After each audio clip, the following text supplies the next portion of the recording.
Hello, everybody, or perhaps I should say both viewers, as we currently are. Today I've got with me Nick. I'm just basically going through the popcorn tennis people, and we're going through one by one. I had Owen on last week. I had Isabel on earlier this week. I've now got on Nick and hope to have others from the popcorn tennis community in particular, mainly because they're so knowledgeable. Nick, thanks to have you on. Thanks to have you on board today. You're very welcome. This is a first opportunity for me to go live and show my face in public, as it were. So I'm looking forward to trying new things and any opportunity to talk about tennis. Also, I think Srihari has also written for popcorn as well. Yes, he has. He has. So, I mean, you may as well just call yourself an offshoot at this point. Yeah, there's all sorts of bad language which I'll refrain from using, but I'm certainly going through the popcorn tennis community. And yeah, Srihari, who did a great podcast with me last week on Djokovic, much appreciated to him for that as well. All of you guys have written some excellent stuff. Make sure you follow Nick on Twitter. What's your Twitter handle, Nick? It's Nick_B Carter. Cool. Nice. And make sure you give Nick a follow to keep up to date. I mean, I certainly follow him because I can't keep across everything. And things are happening thick and fast. And none more so this week when we've got two simultaneous Masters events on the women's and men's side in the same country, in two cities, by the way, that I always get confused. I think it could be a human thing or even an Anglo-Saxon thing, because I speak to other English speakers that always seem to get Toronto and Montreal confused, which is kind of nuts because one's in the French-speaking part and one's not. I don't know if you ever have that problem, Nick, between these two cities. No, I've never really had a problem. I just get the only confusion I get is whose cities turns it to hold which. Yeah, right. Which just adds to the confusion. Anyway, COVID so we've got help. It kind of threw us off. Yeah, it did. Yeah, with a year missing or whatever it was, etc. And I'm not even quite sure what year it is anymore. But what I do know is that it's the week of these two Masters 1000s events, and what a week it's been so far, Nick. What have your highlights been? Let's start with the women in Toronto. I hope I've got that right. Tell me what your highlights, lowlights, or whatever your memories have been so far this week. So, I mean, to be honest, I've ended up watching far more of the women than men because was it Tuesday or Wednesday? Just this absolutely packed day of matches that were all epic, all top tier players that they could almost be finals, quarterfinals, semi-finals, just sort of that level, and that you were like round one or round two. It was crazy. I think. In terms of highlights, I think one of the things that's kind of stood out to me is probably both of Coco Gauff's matches against Sabalenka yesterday. Was it the day before that? It was another big player, big hitter. Can't remember off the top of my head who it was. I watched the match. I should know who she beat before that. So she beat Sabalenka. And before Sabalenka, she also prevailed, I think, in 3 sets. Keep talking about Sabalenka because I've got something to say about Coco Gauff. The Sabalenka match, yeah. So, I mean, that was, I think, what I've been noticing from Gauff. Rybakina. Sorry, Sabalenka. Rybakina was the other match. Rybakina, yes. Again, very similar kind of player, but with fewer errors compared to Sabalenka. I think what I found interesting was Gauff. It felt like Gauff had the match on her racket a lot of the time. She was able to come up with shots that were able to stun both Rybakina and Sabalenka and out. And I don't know if you can really out hit Sabalenka, but you can definitely move her around enough to hit the ball past her. And there were just moments of magic off the racket that were really impressing me. And I think the problem with the frustrating thing about watching both those matches was Gauff could have won those in 2 sets. But the nerves, the tightness, the double faults started coming in. And, you know, when I usually, if you follow me on Twitter, I usually try and compose a summary of my thoughts on a match in a tweet. And I remember against the Sabalenka match, my thoughts went from, oh, this is really good from Gauff, I'm really impressed, to how do you self-destruct against Arena Sabalenka of all people, the queen of managing to do that. And yet, I And then, just her fighting spirit just keeps her in. It's like, okay, I'm not playing great right now. I'm still going to win. And that's impressed me at the minute. I think if she can break that mindset that seems to be holding her back when she's serving things out and be a bit more clinical. I think she'll be top 2 in the world pretty soon. Maybe even US, a definite US Open favorite. So I have followed Sabalenka's year, if you like, on and off. I mean, obviously she had the enforced absence at Wimbledon this year due to the ban on Russian and Belarusian players. But I remember the travails that she was going through in January with her double faults, etc. And they seem to have returned this week. Am I right? They've not been as bad. Okay. Like they were in double figures against Goff, but Goff reached double figures as well. It was I actually watched Sabalenka's match against Kasatkina in San Jose last week. That was a spectacle, to say the least, of neither player seeming wanting to win the match. And it's not as bad as it was. It was pretty chronic at the year's start. I'm not still not entirely sure why that was. I think with it's not good if you're still serving double faults, but she's found a way to kind of deal with it and still win. It's just when she's coming up against the really top players, it's becoming a major issue. I don't know what the fix for it is. I don't know what. I think often with double faults, it's probably more mental than it is technique. I mean, if it depends. I think if you're a constant double faulter throughout your career, it's probably technique, and it's possibly just because you've got an aggressive second serve, for example.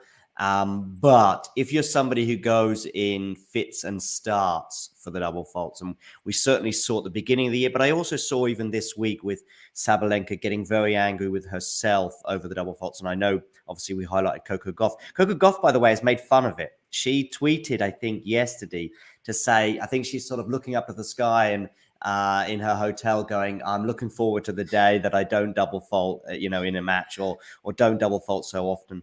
Unfortunately, Sabalenka doesn't seem to be in quite such a comfortable place with herself. I don't know what the solution is, Nick, but what I said in January regarding Sabalenka and the double faults, I would repeat now. I don't think necessarily taking a lengthy break, unless that's really what she wants to do, then that's different. But I think you've got to somehow, because it's like somebody who has, generally a problem with something, whether that be a fear of heights or a fear of flying. If say you're afraid of flying, not getting on a plane is a solution to your travels, if you like, but you're not going to be getting on a plane. So, not playing tennis, I don't think necessarily means you're going to then suddenly come back to the tennis court and suddenly the double faults have gone. That's my initial. I mean, that's me looking at it on the surface. I don't know if there's any other underlying issues, but yes, Sabalenka is somebody who does seem to go in streaks of double faults, and it is a concern. I would also perhaps suggest, go bigger. Go because what concerns me is, in a way, with somebody, for example, like Zverev on the men's side, is that sometimes his second serves are so slow. I also saw it with Taylor Fritz at times when he gets a bit tight, that his second serves are so slow that it's almost, he's better off going for, a big second serve. And if you're going to double fault 10 or 15 times a match, why not double fault big, if you like? I don't know. I think that's... Nick, by the way, Nick, feel free to disagree. This is the first time we've ever met, but this is what it's all about. And so he will never be invited on again. I mean, I don't know. I don't know if going bigger is necessarily the solution there. I would say I can see why he's going to fail spectacularly, but I think if you're not confident with your serve, I think you were onto something with saying with serving more actually being the solution. You've got to just get out and keep doing it. Mm-hmm. And it's the same for the pros as amateurs, right? You just keep repeating until you're good at it. I mean, I play tennis once a week if I'm lucky, and my serve is shocking during it. If I've gotten to a good rhythm where I'm playing a couple of times a week on a regular basis, it'll be a lot better. I feel the same for Sabalenka. She almost needs to be, she needs to serve as much as she possibly can until she plays herself out of it. Probably would be what my suggestion would be. But I'm not an expert. I'm not a coach. I don't know how it all works. Like I try and watch the players and how they're moving, and just all I see is the results and not what they're doing to achieve it. So yeah, I think Sabalenka just needs to get herself out of this. She's having a problem at the minute. She's still getting some decent results out of it. We just got to wait and see. I mean, like, the thing with Sabalenka's game is that, you know, when she first seen everyone, she was a hot talent. She hits the ball harder than almost any other one else. Like, her power is almost unrivaled on the women's tour. And she had a very good season last year, getting to 2 Grand Slam semi-finals. She's a multiple 1,000 winner on the WTA tour. She's good. She has the ability to play smart as well. And we see it as very impressive. But there seems to be this limit that she keeps hitting, that she's just not quite breaking through into the top level. Yeah, and, I mean, I do worry though a little. I do worry a little bit, you know, a bit like Sakkari, who, by the way, went out in the round of 16 to Pliskova this week. No shame in that, of course. But with Sakkari and Sabalenka, I do wonder if one or both, particularly as young players such as Coco Gauff, such as Raducanu and many others, you know, come steaming past, so to speak, in both the rankings, but also in terms of the tournaments, that I wonder if Sakkari and Sabalenka need to maybe get on, move on. I mean, I know they're not old. I'm not saying they are, but I do think with both players, there may be some also mental issues. Both, you mentioned semi-finals. That's what made me think of Sakkari, because she's another one who seems to have this semi-final, at least at majors, hurdle that she needs to overcome, and Sabalenka too. Listen, we could talk about Sabalenka's double faults and all the rest of it all day long, but I want to get going because there's plenty of other to talk about, particularly, I think, a couple of the players this week that I want to mention before we look ahead and also talk about the men's.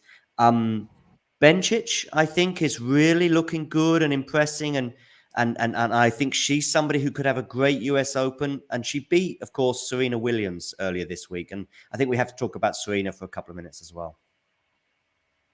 Yeah, Bencic. I haven't actually watched any Bencic matches because they've been put on at night and I'm asleep by that point. The downside of having a 9-to-5 job in a completely wrong time zone. So I have not actually watched any Bencic matches, but I had an inkling that she was going to be good. I do like a predictions challenge with some of the other popcorn writers, and I put sort of a little bit of that on Twitter just at the beginning of the tournament, where basically like to share my predictions, even though I look like an idiot in them after the fact. And I basically predicted the Canada Open, the Toronto final for the WTA was going to be between Bencic and Ostapenko. Okay. Now, Ostapenko was out and did what Ostapenko does. And I think my logic was, well, I kind of backed Ostapenko to win her first couple of matches. I thought, well, she's going to end up playing herself into form and do what Ostapenko does and blitz through a field and then never do as well again after that. And I thought, well, if it's going to be Bencic versus Ostapenko in the final, Ostapenko would probably win it by that point. But it was a bit of a coin flip. But I just had this inkling that Bencic might do really well. And she has won this tournament before. She won it in 2015. Same, I think it was 2015, same Toronto. So I think she's due a big result. And being the player to sort of, be the opponent on Serena's big night when they played, I think that's going to help. I don't know how she's going to do against Haddad Maia, because Haddad Maia is very good at the minute and underperformed at Wimbledon. But the way that she came back against Swiatek was really impressive, because Swiatek got herself back into that match, and any other match, I think she would have finished it. But Haddad Maia went max attack and just went, no, you're not winning this. It's mine. This is mine. And I think she's one to watch. So I don't know how that one's going to go. Maybe that will take a lot out of Haddad Maia, that win. But I definitely think Bencic, I would not be surprised if Belinda Bencic won the tournament. At the end of it. She's also a gold medalist. She's got some pedigree, if you like, that I have a bit more faith in her mentally than I do Sabalenka and Sakari, for example. I think she does, we see this a lot with players, that they seem to perform in certain parts of the world on certain types of hard court, that they seem to do well at certain events. And obviously having won this tournament, as you say, 6 or 7 years ago, yes, she could be. And I'm glad you mentioned Swiatek and also her match and who she lost to, because I think there's a lot of talk about Swiatek at the moment. Do you think it's a little bit too overreactive regarding her form? Overreactive in what sense? I mean, I think there's some people are going, look, she obviously did really well on the clay. She won, I think, she won every match on clay that she played this year. She obviously did the Sunshine Double, but in her last, 6 matches, I think she's lost 3 times, something like that. She's obviously lost recently in Poland. So when you have such an incredible run and then you're losing every second match you play afterwards, you know how the world reacts, especially in the social media. It's like, oh, okay, Swiatek is not what we all thought she would be. Which is, it's not fair, because I think there's a real easy assumption that once someone does something, you assume they're going to keep doing it. And that doesn't happen in tennis. I think actually, if you want to, I kind of thought about this the other day. If you think about the last big streak we saw in tennis, which was Novak Djokovic in 2011, when he basically went from the Australian Open to the French Open unbeaten. He won the Australian Open, he won Indian Wells, won Miami, he won Madrid, he won Rome, he was beating Rafael Nadal every time they played, and then he gets on strike against Roger Federer in the French Open semis. And the rest of this year was still pretty decent. He still won Wimbledon, he still won the US Open. But around about the North American hard courts, he did start to run out of steam. He pulled out injured against Andy Murray in a final at Cincinnati, and then after the US Open, he was just completely cooked. He was struggling to win matches. He didn't do that well at the ATP finals. I remember him losing. I can't remember who it was, but he lost a match you wouldn't have expected him to lose in kind of the back part of the season. So I wouldn't be surprised if Swiatek is a little that has having that same effect of that streak does take a lot of you. There's a lot of physical exertion in there, and I wouldn't be surprised if she's in some kind of recovery period and kind of come down from it. That doesn't necessarily mean that she can't find herself again. Like when I watched her match against Haddad Maia, the start of it was messy. She wasn't herself, and part of that was probably the conditions. It's very hard to tell. Like you have to rely on the commentators to tell you how windy things are, and you can kind of tell a little bit sometimes. But they were saying the conditions were quite difficult to play in, and maybe she was dealing with that. But you see it with players in form. Sometimes they'll come against someone who just goes max attack and beats them, which is what happened with Garcia in Warsaw. It's what happened to Haddad Maia yesterday.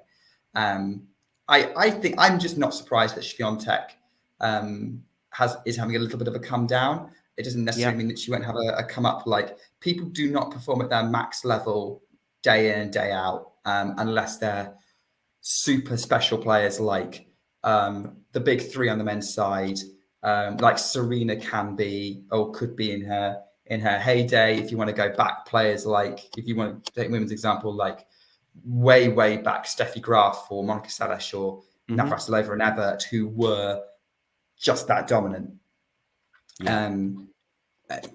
Swiatek's not quite there yet, but she could be, and I still think she could win the US Open. I think she'll still be the favourite. Oh yeah. I mean, I put her as favourite primarily because she's the one in the field you could probably, you can lose any match, especially on the women's side, as we've seen, but she's probably the most reliable one amongst all of them. She's obviously won at least 2 Masters 1000s on a hard court this year. In fact, she's won 2. That she did the Sunshine Double. Her clay court form was imperious. And so she's the one. She's the one who's got the pedigree, if you like, the most pedigree. She's a double slam winner. I know we've got other double slam winners, on the tour. Exactly. How many's Halep won? Has she won 2 or 3? 2. So she's obviously going to be playing Goff this evening. Any predictions for that? Do you see Goff prevailing like I do? Only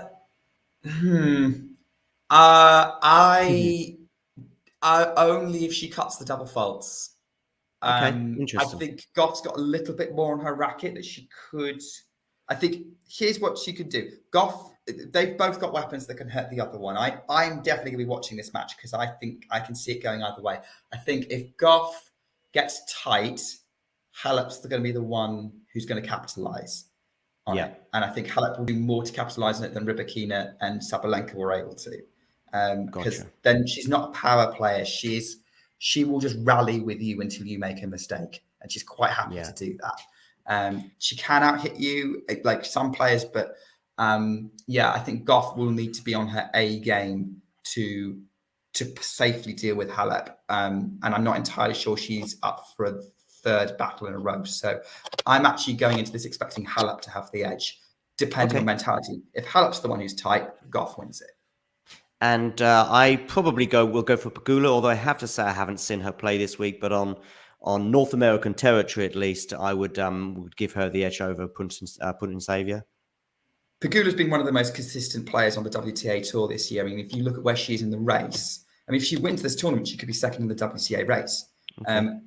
And Putin-Savia or Putintseva, she has the odd good tournament. I haven't watched either of them play this week. Pegula's the heavy favourite to come through that, I'd say.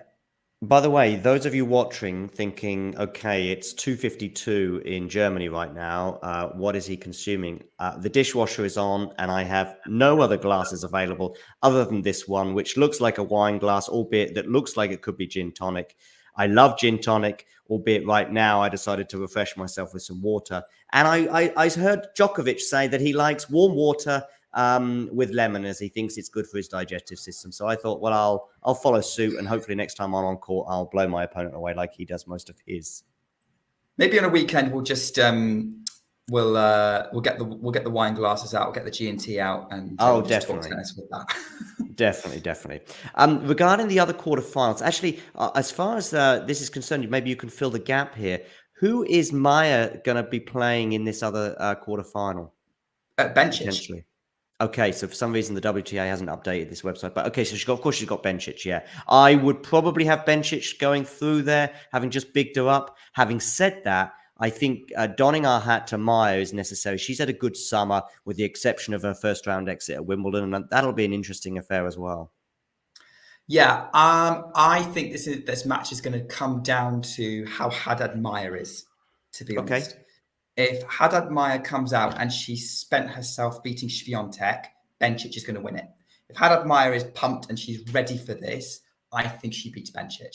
I think I think Bencic is very, very. I know this kind of complete torpedoes my pre-tournament prediction. I'm like, I want to be proved right and Bencic to get to the final, but I'm looking at the context of the match today, and on paper you would maybe give like I went with Bencic in the final on gut instinct pre-tournament.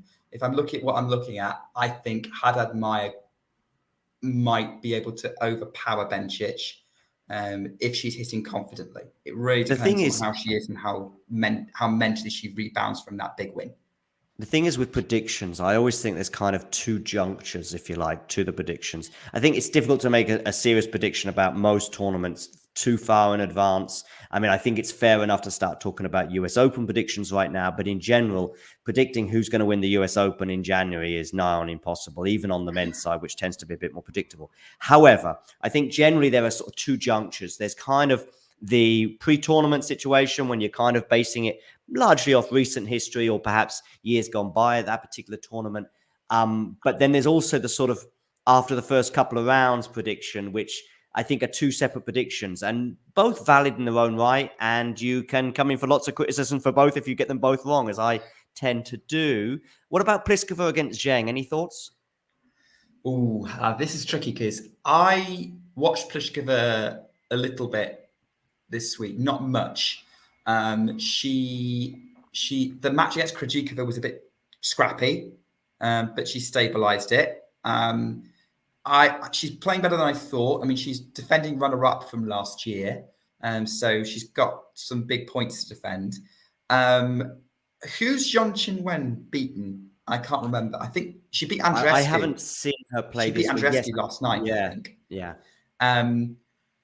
It's a tricky one. I think it really depends again on how Zhang responds to beating Andreescu, because I think there's a little bit of fish in the questions around her. She's still a very young player, and we know that younger players struggle with fitness a little bit more very early in their careers because they're still developing.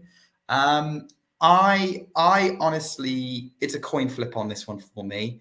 I might give Pliskova the slight edge, but I in this situation because of the physical fight that John's just had and Pliskova's kind of confidence and experience.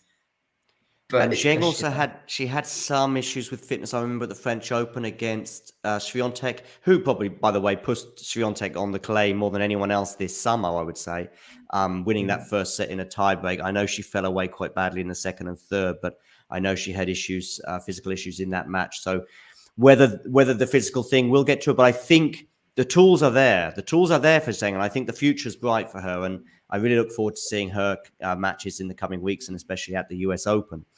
Okay, I think we've done the women's side. We've spoken about all the key players. Oh, just one quick word on Serena. What, retiring? I'm not surprised. I watched her match against her opening round win against Perez Diaz and Alexei, and I was interested to, like, she was clearly out there to fight and she wanted to win, but she didn't look like she was enjoying it that much. Okay. And I'm not surprised that it's time for her that she's stopping. I think by the sound of it, she feels it's the time for her to stop, and that's what's the most important thing. I think Serena needs her own show to a certain extent, which I know you did. But oh, definitely. I have a lot of thoughts about, but like I could talk about Serena's career for a while. Yeah. Okay, cool. Moving on to the men quickly, Nick. What has stood out for you this week so far regarding results, performances? Well, I mean, look, if you talk to anyone else who follows me on Twitter or like interact with from Popcorn, I'm the WTA guy. I spend most of my time watching the WTA over the ATP. Like cool. the group, like if I'm talking to like, oh, did you see this match between, Felix and actually I watched the Felix Norrie match, but whoever, I'm like, no, I was watching Zachary.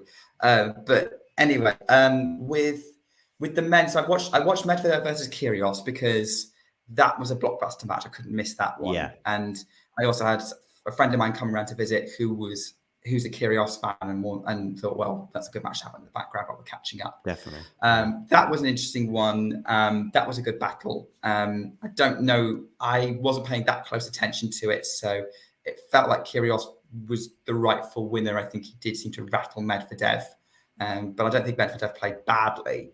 In any way, shape, or it's a rough draw for Medvedev. It's a rough draw for both players, really. I mean, and both were coming into it. Obviously, Kyrios has had a lengthy run of form this summer, or actually even this year, you would say. I mean, he skipped the clay season, I think. So he had a good Australian Open, I would suggest, where he lost to Medvedev. Medvedev has just won his first title in almost a year. So there was some momentum on both sides of the net. But Kyrios was the better player. Yeah, I'd say he was. And then, other ones, I watched the end of Felix Auger-Aliassime versus Cameron Norrie, watched a little bit of Ruud versus Bautista Agut yesterday. I saw that. Not watched that much of it. Yeah, I've been told it was a good match. Oh, it was a great match. And I must say, I only saw the third set, but if that's anything to go by, it was electric, I would say. Listen, Bautista Agut is one of these sort of, I don't know if it's right to say journeyman, but he's been around a while. He's got to the latter stages of a lot of slams without ever really threatening to win a slam, I would say. I mean, I know we got to the semi-finals of Wimbledon in 2019, but I don't think anyone really gave him a chance, and he lost to Djokovic fairly easily. I mean, it's great to see him, and he had COVID, arguably his favorite major of the year, or certainly his best major of the year at Wimbledon this year. So that was kind of unfortunate. I was actually in super close proximity to him in a room once at Wimbledon this year when I just got drafted in. Almost all of a sudden, I was just in the bowels of Wimbledon, and there was Roberto Bautista Agut, and they just said, "Okay, who's here to speak to Roberto in this little tiny room here to do an interview?" And I went, I'll have a chat with him.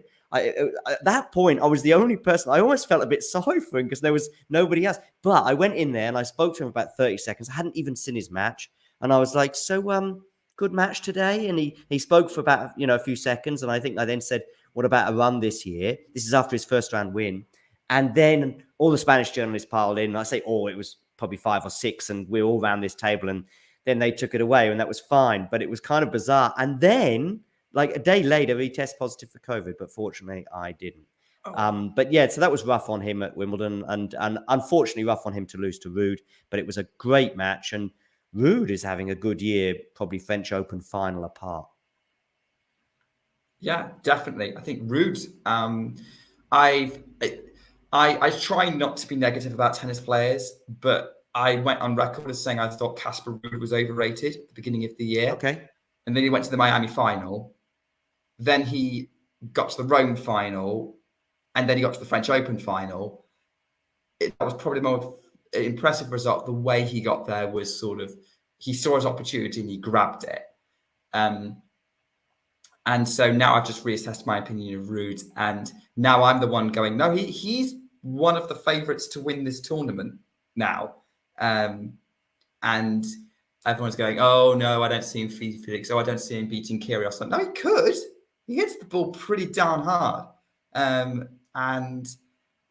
Yeah, I think he's got the top player mentality now that I could see him, putting a run together. And he actually has a very outside chance of being world number 1 after the US Open if he wins it. If he won the US Open, he wins. Okay, well, if he wins it, maybe. Well. But like, if he goes on like the dream US hardcourt run, Casper Ruud would be world number 1.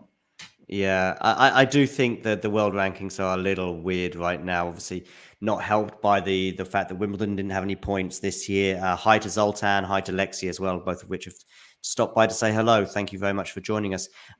Yeah, I do think they're a bit skewed this year for one reason or another, but I think even Wimbledon aside, there's still something bizarre about Rafa Nadal going unbeaten for 20-odd matches at the beginning of the year, winning 2 of the first 2 majors. And in fact, he went into the second major, I think, as 5th or 6th seed, despite the fact that he had an unbelievable year. And in fact, I think he'd even maybe slipped in the rankings, which was bizarre. I know he'd had an injury or 2, but there's got to be something wrong there. And then you've got a player who hasn't won a tournament in almost a year, world number 1 in Daniel Medvedev. So, yeah, but that's, again, probably a topic for a different day. Let's have a quick look at these quarterfinal lineups before you go, Nick. I hope I'm not, you've got a few more minutes. Kyrios, I've got about 10 more minutes before I need to go. Great. So I've watched a fair bit on the men's side. Or I say a fair bit. I've dipped in and out of the men's side this week. Kyrios has probably been the most impressive, I would say, particularly given his form going into the tournament. And he's coming up against Hubert Hurkacz, who looked, it was on the ropes a bit in his previous round. I think he dropped the opening set in a tiebreaker, sort of smashed his racket on the ground at that point, but managed to ultimately prevail in 3. Do you see Kyrios winning that like I do? Yeah, I think so. I mean, don't get me wrong. I think Hubert Hurkacz can win that match. He's got the serve. He's got the serve for it. He's got the attacking mindset. It could be quite interesting seeing 2 almost people who are very willing to serve volley playing each other. It could be very old school at one point. They both go max attack.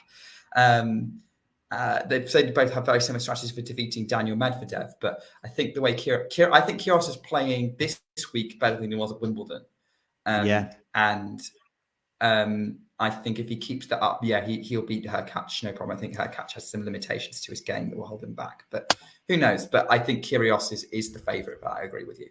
Yeah, and despite the glowing references there for Casper, I'm going to go for Felix. I think he's probably been the second most impressive performer this week, and so I'll probably go for him over Casper. And I think Casper's dreams of finishing world number 1 in the coming weeks will be, if not dashed after this tournament, but will be taking a dent, albeit I know you did say they were rather ambitious thoughts. What do you think, Casper against Felix? Coin flip for me. Could go either way. Felix has been playing super well. I was very impressed with the way he dismantled Cameron Norrie. The only thing I will call out with Felix is it depends on whether he can maintain this peak, whether he's peaked too early, because this can happen. I've seen it with so many tennis players. Like, they'll play their best match in the middle of the tournament, and then the next one is a dip. And so, like, they're both coming in pretty hot for different reasons, because Casper's just played an unbelievable match against Roberto Bautista Agut, and now he's got the momentum from having to raise his level. Felix also has a little bit of baggage. It is his home tournament. So, like, the home tournament will either boost him or give him more pressure. Basically, what I'm saying is I I'm not sure I have that much. I think if Felix plays how he does against Norrie and he maintains it, he wins the match. Yeah. But other circumstances, but that unless that circumstance happens, I'd give Ruud the edge. It's kind of an obvious thing to say, given the way the players play and have played throughout their careers. But I just think that Felix's ceiling is higher than Casper's. And when he's approaching his ceiling, if you like, or approaching his peak, which he does tend to do, and I would say Wimbledon aside, he's had an equally impressive year to Casper Ruud. I think unfortunately for him, probably not winning a grass court tournament and also going out in the first round to Cressy will sort of damage people's thoughts of Felix's year. But until then, you know, he was pushed Rafa closer than anyone else at the French Open on his weakest surface. He had match points against Medvedev as well. He also won the ATP 500 in Rotterdam. He's had a very impressive year. It's just that maybe grass is the one where we give him the best chance, and it's where he performed the weakest, unfortunately. So I'm going to go for Felix. What about Dan Evans? You're from the UK, right, Nick? I am, yes. I am from the UK. Are you an Evans I'm very fan? pleased to see two Brits in the quarterfinals. I wasn't expecting it, to be honest. I thought we'd all be out by the last. We'd get. I predicted Norrie, Evans, and Draper to get to the last 16, but I thought they'd all lose. Yeah. So, I mean, actually, if anything, if anything, probably if I said to you that there would be one Brit in the quarterfinals, maybe you would have gone for Norrie, albeit maybe his draw was a bit tougher. But Evans and Draper, I mean, that's impressive. Draper in particular, I think, you know, arguably pulled off the shock of the tournament in beating Tsitsipas, although some might think that Tsitsipas's form over the last 15 months has really fallen off a cliff. And there was one shot on the net that Tsitsipas in that match. It was such an easy smash on top of the net. And unfortunately, he whacked it out, and it's kind of summed up his year, really, Tsitsipas, I would say. Yeah, I mean, I didn't watch the match. It was too late for me. But I saw a couple. I saw one point where Tsitsipas hit the ball at Draper, which I wasn't. That's the third time he's done that to a player this year, and I'm not impressed by that behaviour. But I would say that I called that upset at the start of the tournament. I thought Tsitsipas is vulnerable to young and hungry players, and that's exactly what Jack Draper is. So I completely thought that was going to happen. And then when it was Draper against Monfils, I was like, that's a winnable match for Draper. So I'm not surprised to see him here at all. Well, I am a little surprised because I didn't expect him to play Monfils. But yeah, I am very pleased for Jack, and you know, I'm interested to see where his career goes because he's still only 20. He's not performed the teenage. You know, he's not come through as a teenager who's able to play with the adults like Alcaraz and Sinner have. But he's a very interesting player in his own right and could have a good career ahead of him. Any thoughts on PCB? Any thoughts on Carreño Busta? That match against Berrettini, I did watch that. I thought he played so well. Like, Carreño Busta is playing so well right now. And again, I thought he might be due a really good run at the moment. Especially, he does like North American hard courts. He's a two-time US Open semi-finalist. Yeah, I was really impressed. He was on his game, and look, we can see like he's beaten Novak Djokovic before, probably a slightly wounded Novak Djokovic. But he has the ability, but even if he didn't beat him, like he has the ability to irritate him with his game. Like he's really good. So I think yes, he does. I think you know what we're referring to. But Carreño Busta, I would have him as favourite to beat Draper. I think he's going to hit the limit of where he is right now, and Carreño Busta is playing too well to let him in. So I think Carreño Busta is going to win that that quarterfinal, and find himself in the semis. Yeah, me too. And I've got Tommy Paul over Daniel Evans. Call me unpatriotic. I don't care. I'm going for Tommy Paul and Carreño Busta to emerge. I do think it's kind of fascinating. Have you got Tommy Paul or Dan Evans, by the way? I mean, I thought Evans was going to lose to Fritz, and I keep predicting Evans to lose, and he doesn't.